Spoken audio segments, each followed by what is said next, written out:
So, folks, a very heartbreaking defeat for South Africa in the final, only by 3 runs.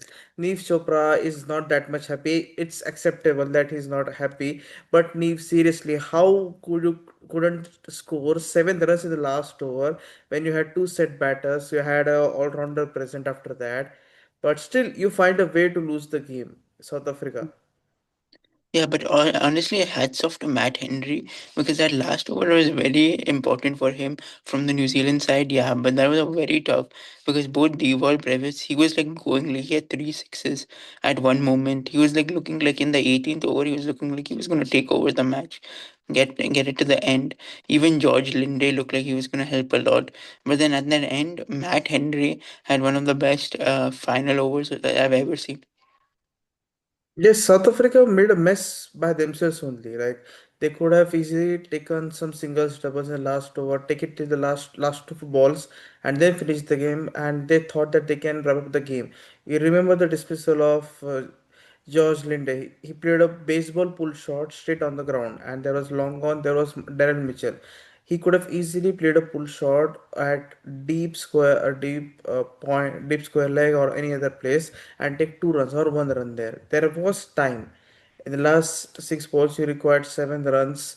Or that Brevis was out, and then he got out. Then the entire batting lineup got exposed. South Africa, they need to find a way to tackle these mental situations and tense situations because Bavuma and Markram won't be always present there for you. Markram will play for T20 international cricket, but Bavuma won't play, right? You need those temperamental guys.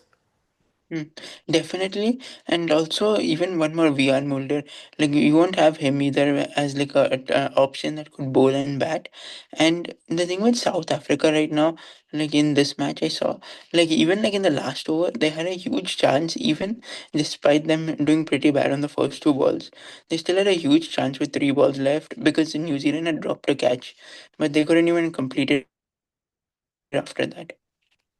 Yes, that's the issue, right? For South Africa, they nerve situations, nerve wracking situations, they get panicked all of a sudden. It's like in their DNA, we can say, no offense to all the South African fans, but we have seen like they got the tag of chokers and all that thing. No doubt, they won the WTC final, recently defeated Australia, made the headlines and everything. But this match, this final, they should have won because I'm telling you, they were in complete control throughout the run chase and you shot yourself on the foot.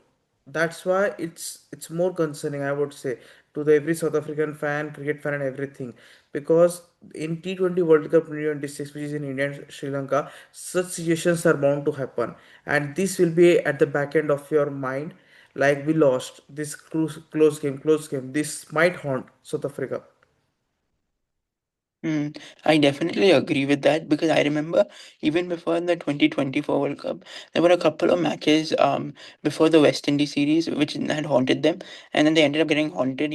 They won every single game in the T20 World Cup until the final. So this might haunt them, but also the thing is, the other thing I want to mention is that we also have to remember that not a lot of their main players were playing. If a lot of their main players were playing today, like for New Zealand, only three of their main players were out. For South Africa, you had Marco Jansen out, you had Rabada out, you had Akram out, you had David Miller out. So the thing is, if like all of them can come back healthy and all, maybe it might not happen, and there might not be as much of a choke because a lot of these newer players too, they're all like newer players, so they've never felt like in international cricket what a tense moments feels like. Yeah, and let's talk about New Zealand, like the smiling assassins, the silent assassins, whatever you say, like they find a way to win the game. Mitchell Sanders proving to be a very good white ball skipper, right? ICC Champions Trophy final, and now this winning this try series. But this group is very much focused. We have to accept the fact they have got players for crunch situations, crunch moments, crunch matches, and all the things. That what separates them. They don't even have quality, I would say, 100 backup players at the moment.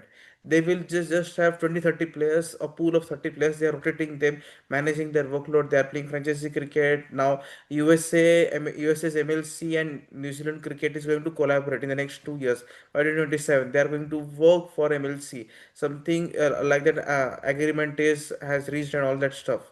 So these are the things they find a way. Like also we should not forget New Zealand are now without Saudi. without Bolt. Also the Kane Williamson, Kane Mama, which we say in India, he's also not there. They are literally, we can say, small key moments winning team. New Zealand, that's it. And New Zealand's head coach was South Africa's previous white ball head coach, Rob Walter.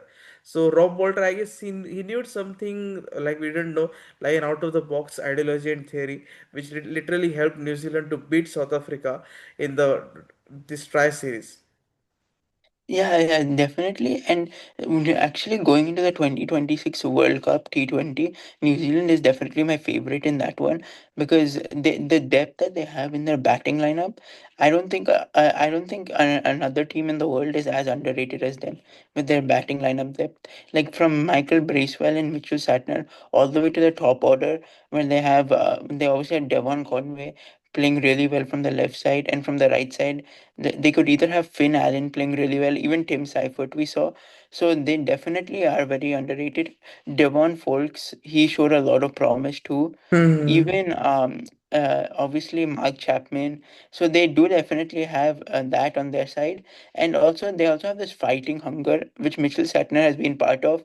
I remember in 2016 in the T20 World Cup when they upset India, Mitchell Satner was a huge part of that. 2019 World Cup, he was a huge part of that. Even 2023 World Cup, when no one thought they would make the semi-finals, Mitchell Satner and even Trent Bolt was there at that time.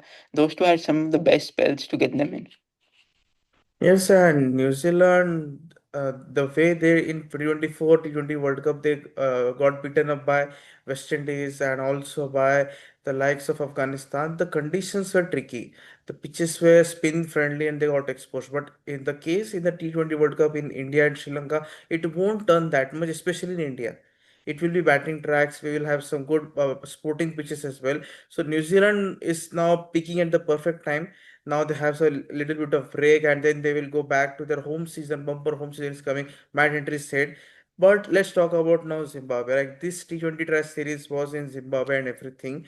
It was quite surprising that they lost all the four matches. Surprising, and it was quite acceptable and was quite predictable as well that they will lose. But they lost all the four matches very convincingly. They might miss out again on back-to-back T20 World Cup qualification. In 2024, they didn't qualify. In 2026, who knows? Because Sikandar Raza is not Zimbabwe's cricket entire team entirely. The rest of batters, bowlers need to perform. They need to perform in a what you say unit, which is not at all happening. The time is running out.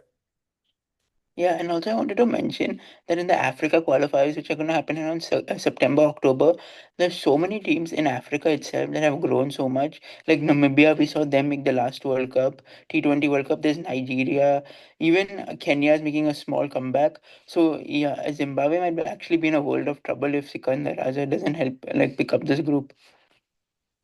Yes, Sikandar Raza is there, like Brian Bennett is there. Zimbabwe cricket will be very happy so because financially the ticket sales, revenue, broadcast viewership, all that rights, they must have earned a little bit of more money. But team is not performing well. But let's see. So Neev was very unhappy due to South Africa's defeat in the final. But you lost three games, right? You could have at least won one game in the what do you say the league stage now. That could have got you self confidence that you can win at the back end of the mind it was like New Zealand have defeated me no twice so that was hurt them a lot. So let's see, creating action doesn't stop here. We have got West Indies versus Australia coming up tomorrow just in couple of 4 to 5 hours only, so stay with us. We will cover all the cricketing action and also India versus England test match, a bumper day coming up on day 5, so still not on the plate for us. So thank you, Nick, for joining us. Hopefully you liked our go this cricket of zeal and go worldwide as well. And he's staying with us for South Africa's matches. That he's a die-hard fan. He won't go anywhere because South Africa is going to play next against England. And we might also see him before that, South Africa versus Australia. So thank you, Nick. Yeah.